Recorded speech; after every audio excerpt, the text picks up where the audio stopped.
ሁለተኛው ለመነጠቅ መሟላት ያለበት ክራይቴሪያ ምንድነው? በክርስቶስ መሆን ነው። ሁለት ነገር እናገራለሁ። የክርስቶስ የሆነና በክርስቶስ የሆነ። ሁለተኛው ነጥብ ማን ነው የሚነጠቅ? በክርስቶስ የሆነ አንድ። ሌላው ሶስተኛው ማን ነው የሚነጠቅ? የክርስቶስ የሆነ። ልዩነት አላቸው ሁለቱ። የመጀመሪያው ሁለተኛ ቆሮንቶስ 5:18 ላይ ማንንም በክርስቶስ ቢሆን አዲስ ፍጥረት ነው ይላል። በቃ አዲስ ፍጥረት ማን ነው? መንፈስ ቅዱስን ካልተጠመቀ ሰው አዲስ ፍጥረት መሆን አይችልም።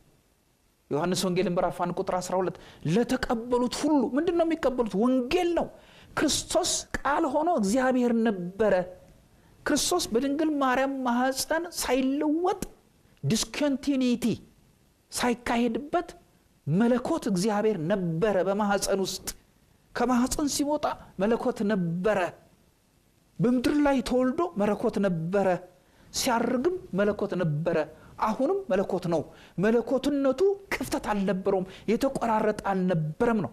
ይህንን ወንጌል የሰማ ሰው የተቀበለው ክርስቶስ ወረደ፣ ከስጋ በስጋ ተወለደ፣ ስለ ኃጢአቴ ሞተ፣ ከሞት ተነሳ፣ መስቀል ላይ ደሙን አፈሰሰ፣ የልጁ ኢየሱስ ክርስቶስ ደም ከኃጢአት ሁሉ ያነጻል የሚለውን ያመነ ሰው እሱ ነው የተቀበሉት ሁሉ የሚባለው ይሄ ነው። እዚህ ጋር ነው ማትኮር ያለባችሁ መላው ኦርቶዶክሶች፣ መላው ካቶሊኮች፣ መላው ፕሮቴስታንቶች። ሙስሊም ወገኖቻችንም እዚህ ላይ በደንብ ሰክሰክ አድርጋችሁ ይሄንን ማየት አለባችሁ። ሚስጥር ያለው እዚህ ጋር ነው። ሚስጥር ያለው ዮሐንስ ወንጌል ምዕራፍ 3:3 እና 4 ላይ ሰው ከውሃና ከመንፈስ ካልተወለደ በስተቀር የእግዚአብሔርን መንግስት አያይም። ጨለማ አይኑን ያሳወረው ሰው የእግዚአብሔርን መንግስት ማየት አይችልም። ማን ነው የሚነጠቅ? በክርስቶስ የሆነ። በክርስቶስ የሆነ ማን ነው? ከሰይጣን ልጅነት ወደ እግዚአብሔር ልጅነት። ለምሳሌ ዮሐንስ ወንጌል 1:12 ለተቀበሉት ሁሉ ግን አንድ በስሙ ለሚያምኑ። ይሄ ስም ቀላል አይደለም ወገኖች። በስሙ ለሚያምኑ ለነርሱ የእግዚአብሔር ልጆች የሆኑ ዘንድ ስልጣን ሰጣቸው። እነሱም ከእግዚአብሔር ተወለዱ እንጂ ከስጋና ከደም አልተወለዱም ይላል። ከእግዚአብሔር ተወለዱ ማለት እግዚአብሔር መንፈስ ነው። ዮሐንስ 4:4 ላይ እግዚአብሔር መንፈስ ነው። ከመንፈሱ ሰጠን። ከመንፈስ ነው የተወለድነው። ዳግም ልደት የሚገኘው ከመንፈስ ነው። ያ ነው ህትመቱ። የርስታችን መያዣ መንፈስ ቅዱስ በእኛ ያደረው ማለት ነው። እዚች ጋር ነው በክርስቶስ መሆን ማለት ከሰይጣን ልጅነት ወደ እግዚአብሔር ልጅነት መቀየር ማለት ነው። አንድ ካዳ አንዱ ይሄንን ስርዓት ያልፍና ውሻ ወደ ትፋቱ እንደሚመለስ እንደተባለው ሁለተኛ ጴጥሮስ 3 ላይ ጌታን ይተውና ልም ብሎ እንደገና ወደ ዓለም ይመለሳል። ብትክዱት ይትክዳችኋል። አስገድዶ መንግስተ ሰማያት አያስገባም። እግዚአብሔር ትሁት ነው። ሰይጣን ነው እየረገጠ ሲሆን የሚያስገባ። እግዚአብሔር ፈቃዱን ያሳያል፣ እውነትን ያሳያል። ምርጫ የግለሰብ ጉዳይ ነው። አዳምና ሔዋን እንዲህ ነው የተዋቸው። መያዝ እኮ አቅቶት አይደለም እግዚአብሔር። ማን ነው የሚድን? ሶስተኛው የክርስቶስ የሆነ።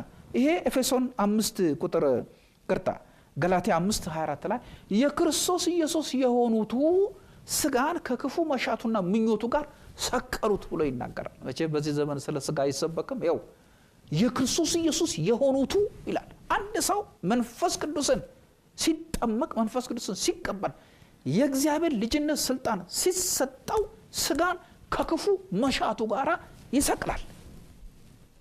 እንዴ ባለፈው ጊዜ አሁን አንዳንድ ምን ሰማው መጋቢ ሆኖ አስተማሪ ሆኖ ነብይ ሆኖ መጋቢን ሲያስደበድብ ምን ይባላል? ለእርቅ የሚሄዱ ሰዎችን ጥርሳቸውን ሲያወልቅ ምን ይባላል? እንግዲህ ይሄ ይሰማል ይታያል። አንዳንዱ ነገር ሁሉ በሁለትና በሶስት ምስክርነት ይጸናል አይደለም? እንግዲህ ፈራጅም እንዳልሆን ግን አንዳንድ ምን ሰማቸው ነገሮች በጣም በጣም በጣም የሚዝግም። የክርስቶስ የሆነ ስጋን ከክፉ መሻቱና ምኞቱ ጋር የሰቀለ ሰው አይዘርፍም። 200,000 ብር 500,000 ብር 20,000 ብር 30,000 ብር በራይ በህልም በመገለጥ አስመስሎ የሰው ቤት መበዝበዝ በጣም አስቀያሚ ነው በእውነት። እውነትን እየተማሩ እውነትን ወደ ማወቅ ሊደርሱ ከቶ ማይችሉትን ሞኞችን ወንዶችና ሴቶች የሚበዘብስ መንፈስ ነው ይሄ። በጣም ከባድ ነው። እንግዲህ ማን ነው የሚነጠቅ? የክርስቶስ የሆነ ነው። አራተኛ የሚነጠቅ ማን ነው? ቅዱስና ብፁዕ የሆነ። ኤፌሶን 5:27 ላይ እንዲህ ያለ የፊት መጨማደድ ነውር የሌለባትን ቅድስት ቤተክርስቲያን ለራሱ ሊያቀርብ ፈለገ ነው የሚለው። ልብ በሉ። አዲሲቱ ኢየሩሳሌም በሰማይ ያለችው ቅድስት፣ እግዚአብሔር አባታችን ቅዱስ፣ ጌታ ኢየሱስ ክርስቶስ ቅዱስ፣ መንፈስ ቅዱስ ራሱ ቅዱስ፣ በእግዚአብሔር ሥላሴ ዙሪያ ያሉት አላፋት መላእክት ቅዱሳን ናቸው። ከተማይቱ ቅድስት ነች። እኛ የምንመራበት መጽሐፍ ቅዱስ ነው። ስለዚህ በሚቀድሰው በእግዚአብሔር ቃል የተቀደስን ብቻ ነን ወደ እግዚአብሔር መቅረብ የምንችለው። አንደኛ ጴጥሮስ 1:15 ላይ የሰማይ አባታችሁ ቅዱስ እንደሆነ እናንተም ቅዱሳን ሆኑ። እግዚአብሔር በሰማይ እንዳለ የሚያምን ሁሉ እርሱን እንዲመስል ይናፍቃልና ክርስቶስ ኢየሱስ እንደኖረ እኛም ልንኖር ይገባናል። ቲቶ ምዕራፍ 2:11 ላይ እኮ የሚናገረው ይሄ ነው። ሰዎችን ሁሉ የሚያስተምር የእግዚአብሔር ጸጋ ተሰጥቶናል ይላል። ይሄ ከተሰጠን ጸጋው 7 መሰረታዊ ነገሮችን ነው የሚያስተምረው። ጸጋው አንዱ የሚያስተምረው ምንድነው? እግዚአብሔርን በመምሰል እንድንኖር ነው። መንፈሳዊ ሕይወትን እንድንኖር ነው የሚያስተምረን። እና ማንንም ይነጠቅ ብፁዕና ቅዱስ የሆነ ነው። በመጀመሪያው ትንሣኤ እድል ፈንታ ያለው ብፁዕና ቅዱስ ነው ይላል።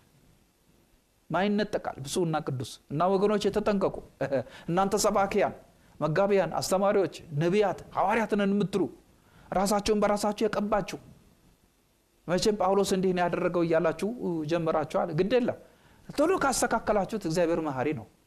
ቶሎ ወደ እውነቱ ከገባችሁ እግዚአብሔር መሐሪ። ግን ከንግግሬ ከኑሬ ምን ጉዳይ አላችሁ? ብገድል፣ ባመነዝር፣ በዋሽ፣ በሰርቅ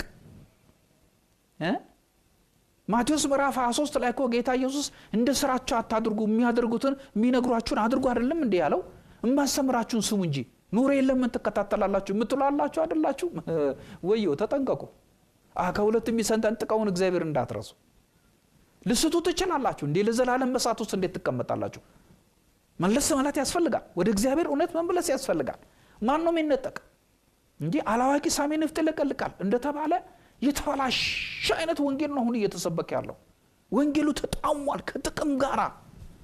አውሮፕላን ለመግዛት ሰው ይሄዳል፣ ጨረቃውስ ቤት ለመግዛት እና ለመስራት።